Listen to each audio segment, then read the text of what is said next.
اللهم صل على سيدنا محمد يا رب صل وسلم دائما أبدا على حبيبي. الحمد لله وكفى، والصلاة والسلام على سيد الرسل وخاتم الأنبياء.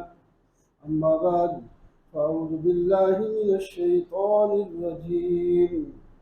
بسم الله الرحمن الرحيم.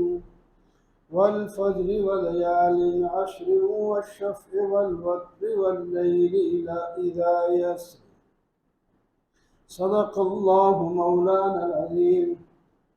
قال النبي صلى الله تعالى عليه وسلم: ما من أيام العمل الصالح وأحب إليه من هذه العشرة. قالوا يا رسول الله الجهاد في سبيل الله. قال الجهاد في سبيل الله إلا رجل خرج بنفسه وماله فلم يرجع من ذلك الشيء، أو كما قال.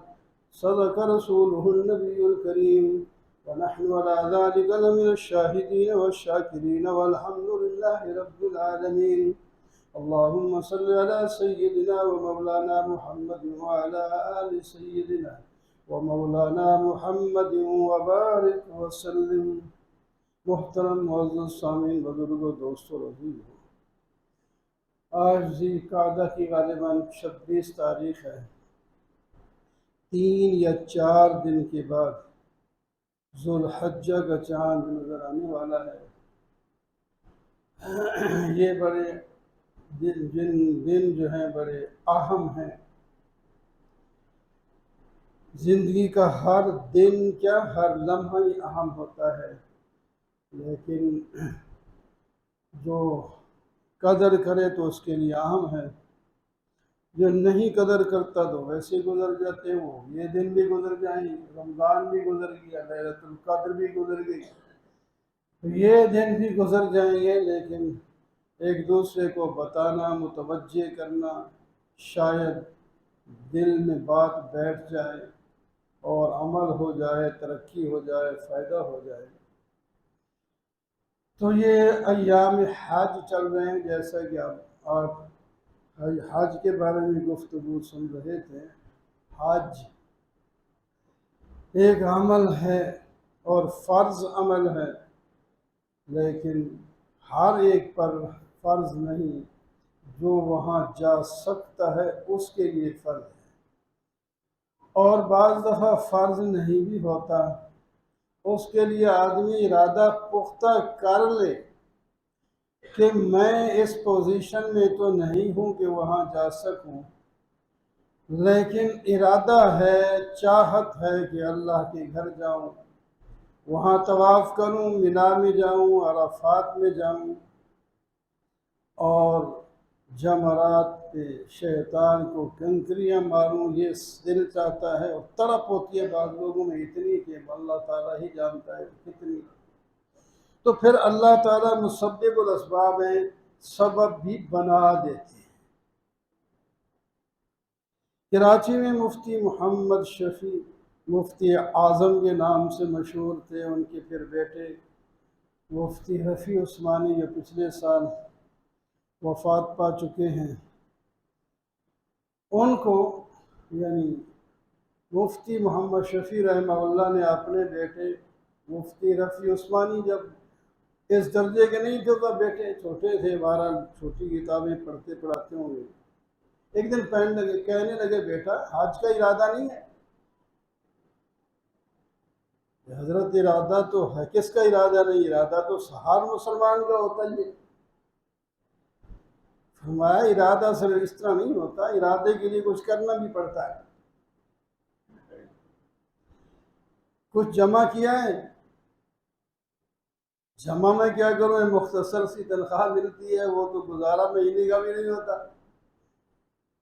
فرمایا یہ بات نہیں ہے، آپ اس میں سے گنجائش نکال تو سکتے ہیں، آپ صرف 10 روپے بھی بچا لیں، اور ایک ڈبہ بنا لیں، اس کے اندر رکھ دیں اور اس کو دیکھیں نہیں، جو آپ سے بچ سکے 10 روپے 5 روپے 2 روپے جتنے بھی آپ کو بچا سکتے ہیں، بچانا چاہے تو بچ جاتے ہیں آدمی، نہ بچانا چاہے تو الٹا قرض بھی چڑھ جاتا ہے۔ اور ساتھ دعا بھی کرنا، یا اللہ ارادہ تو میرا حج کا ہے، اس کے لیے میں یہ 10 روپے جمع کر رہا ہوں، اور آپ ہی حج کروا دیں، آپ تو کروا سکتے ہیں۔ یہ دعا بھی ساتھ مانگ لیا کرو۔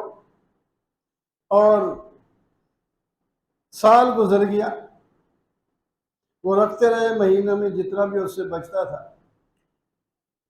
پھر بلایا، ایک خود جا رہے تھے حج پر، ایک آیا شخص ان کا کوئی مرید، کہنے لگا حضرت سنا آپ تو حج پہ جا رہے ہیں، میں جا نہیں سکتا، میرا ارادہ ہے کہ کوئی شخص حج پہ چلا جائے، خرچ میں دے دوں گا، اور آپ کے ساتھ جائے گا تو اس کا حج بڑا کامل ہوگا، ایک عالم کے ساتھ جانا پورے طریقے سے حج ہوگا، تو مجھے کامل حج کا ثواب بھی مل جائے گا، اس کا حج بھی ہو جائے گا، اور مجھے بھی کامل حج کا ثواب مل جائے گا۔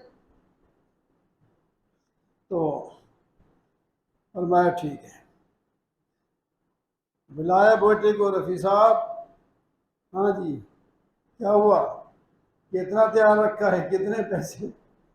یہ آپ نے جب سے کہا تھا مجھ سے جو ہوتا ہے میں ڈبے میں ڈالتا ہوں، پتہ نہیں کتنا ہو گیا۔ فرمایا لے آؤ ڈبہ، کھولو اب اس کو۔ لے آئے تو کھولا تو 170 روپیہ نکلا۔ فرمایا اچھا۔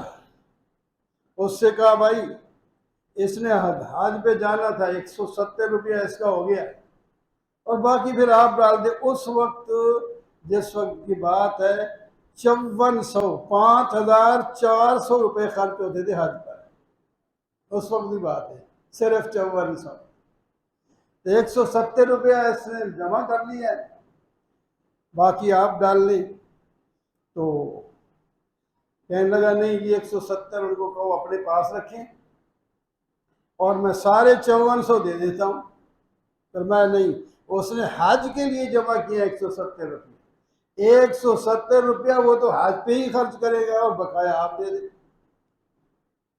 تو بہرحال مسبب الاسباب ہے نا، حج فرض بھی نہیں تھا، تڑپ رکھی، ارادہ کیا، ارادے میں کچھ کرنا بھی پڑتا ہے، صرف ارادہ کر کے نماز کا ارادہ ہے جی، اور اللہ کے بندے اٹھے گا، وضو کرے گا، چلے گا مسجد میں، اتنا تو کر سکتا ہے، تب بھی نماز ہوگی، وہاں بیٹھے میں نماز کا ارادہ تو ہے، نماز ہر کام کے ارادہ جب کرتا ہے تو اس کے جتنے اسباب اس کی قدرت میں ہیں وہ بھی مہیا کرے، تو بقایا جو کمی ہے وہ اللہ تعالیٰ پوری کر دیتے ہیں۔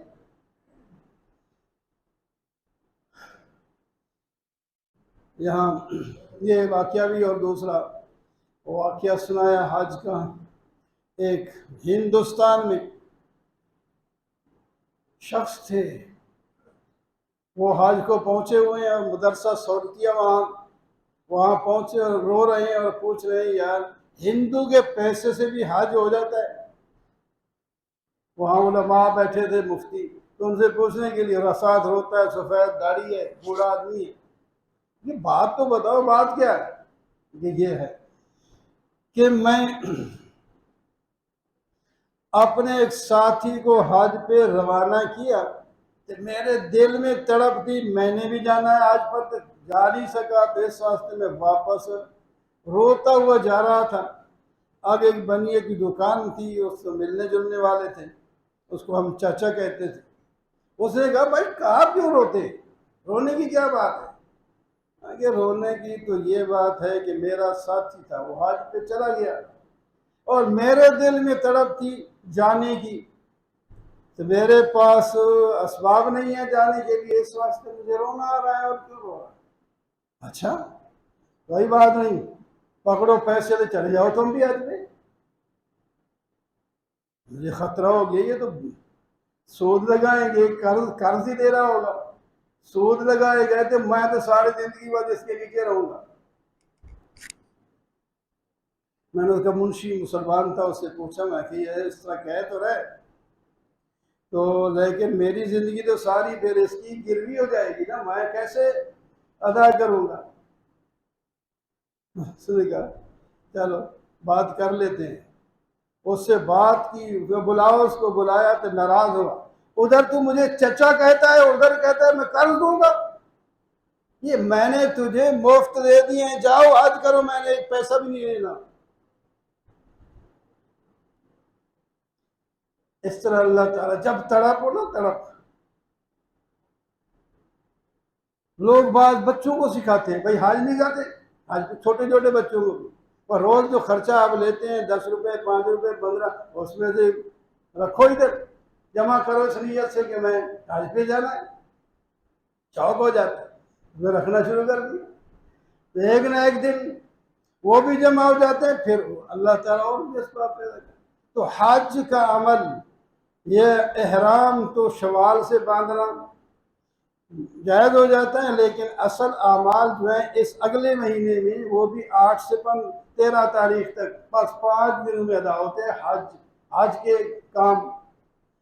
تو اس واسطے حج ایک بہت بڑا عمل ہے اور بڑا، اور اس کے علاوہ صرف حج ہی نہیں، دوسرے اعمال بھی ان دنوں میں زیادہ ثواب کا درجہ رکھتے ہیں۔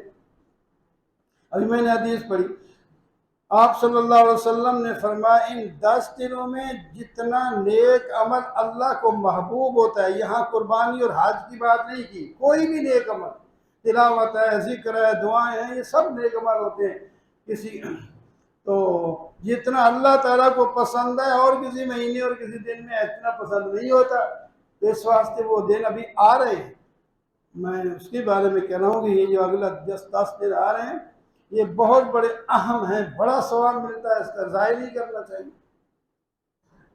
اور پھر فرمایا کہ ان میں سے جو پہلے 8 دن ہیں، اول سے لے کر 8 دن تک، پہلے یہ 8 دن اگر آدمی کوئی روزہ رکھے تو ہر دن کا سال کے روزے کا ثواب اسے ملے گا، اور جو رات ہے اس کو لیلۃ القدر کے بارے کے درجے میں ثواب ملے گا، رات کو عبادت کرنے سے ثواب ہے۔ اور جو اس کے بعد 9واں دن ہے، اس میں جو ہے 2 سال کے گناہوں کی 7 معافی ہوگی، ایک گزشتہ سال، ایک آئندہ سال۔ گزشتہ سال جو کر چکے ہیں، جو صغیرہ ویسے معاف کر دیں گے، اور جو کبیرہ کیے ہیں اس کے لیے توبہ کی توفیق دے دیں گے، وہ معاف ہو جائیں گے، اور آئندہ اللہ تعالیٰ اسے محفوظ کریں گے، یا اگر بالفرض ہو بھی گیا تو توبہ کی توفیق ہوگی، پھر معافی ہو جائے گی۔ تو اس دن گویا کہ 2 سال کے گناہ بھی ساتھ معاف ہوتے ہیں، اور سال کے روزے کا ثواب بھی ہوتا ہے، بھاگے 2 سال کا ہوتا ہے۔ تو بہرحال لیکن حاجی وہاں اس وقت دن ان کا بڑا کام ہوتا ہے، وہ انہیں نہیں رکھنا چاہیے اس دن روزہ، اس دن وہ عرفات میں ہوتے ہیں، گرم دن ہوتے ہیں، مشکل ہوتا ہے۔ یہ جو دوسرے ہم ہیں ادھر ہوتے ہیں ان کو روزہ رکھنا چاہیے۔ اور اس کے بعد پھر 10واں دن ہے، وہ والفجر، اس جو آیت کا پہلا حصہ ہے، فجر سے مراد وہ ذوالحجہ کی 9 عرفہ کا دن مراد ہے، یا 10 عید کا دن مراد ہے، کوئی بھی ہو، یعنی بڑے اہم دن ہے، اللہ تعالیٰ نے ان کے قسم کھائی۔ تو یہ ایک عمل جس سے ممکن ہو۔ دوسرا عمل مستحب کے درجے میں ہے، یہ روزے بھی مطلب مستحب اور سنت کے درجے میں، ثواب بھی زیادہ ہے، اللہ تعالیٰ جتنے ثواب، اس کوئی نہ رکھے تو کوئی گناہ نہیں ہوگا، لیکن جتنا رکھے گا تو فائدہ ہے، آج کل دن ٹھنڈے آ جاتے ہیں۔ تو دوسرا عمل فرمایا یہ کرو کہ جو آدمی قربانی کا ارادہ کرے، یہ اس واسطے آج بتا رہا ہوں کہ اگلے جمعے سے پہلے چاند نظر آ جائے گا، اگلے جمعہ کے ذوالحجہ کا ہی ہوگا، تو جو آدمی عمل کرنا چاہے شروع کر دے تو وہ کر سکتا ہے پہلے بھی۔ فرمایا جو آدمی قربانی کا ارادہ کرے کہ میں قربانی کروں گا، وہ چاند جب نظر آئے ذوالحجہ کا تو وہ اپنے ناخن اور بال کاٹنا بند کر دے، پہلے کاٹ لے اور 10 دن نہ کاٹے۔ اس سے حاجیوں کے ساتھ مشابہت ہو جائے گی اس کی، سب کام میں تو نہیں، ایک آدھ کام میں مشابہت ہو گئی تو اللہ تعالیٰ جو رحمتیں بیت اللہ پر ڈالتے ہیں پھر حاجیوں کو ملتی ہے، وہ اس مشابہت کرنے والے کو ادھر بھی مل جائیں۔ یعنی عمل تو چھوٹا سا ہی ہے لیکن ثواب اس کا فائدہ اس کا اتنا ہے۔ تو جس طرح ہم دنیا کے ایک ایک ٹکے پیسے کا یہاں سے فائدہ ہوتا ہے وہی کرنے تاکہ کوئی فائدہ ہو جائے گا، تو آخرت کا فائدہ تو پھر بہت اہم ہے۔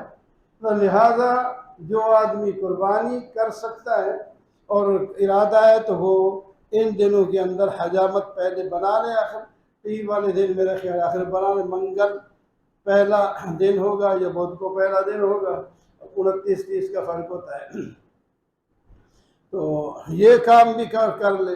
اور اس کے بعد پھر حج تو وہاں کرنے گئے ہیں جن کی قسمت ہے، ابھی جا بھی رہے ہیں لوگ، اور جو یہاں ہیں وہ آدمی کیا کریں، یہاں قربانی کریں اچھی اپنی وسعت کے مطابق، دکھانے کے لیے نہیں، ریا نہیں ہونا چاہیے، لن ینال اللہ لحومها ولا دماؤها ولکن ینالہ التقوی۔ تو اس واسطے قربانی کے بارے میں انشاءاللہ اگلے دن پھر عرض کریں گے۔ واقول قولی ھذا والحمد للہ رب العالمین۔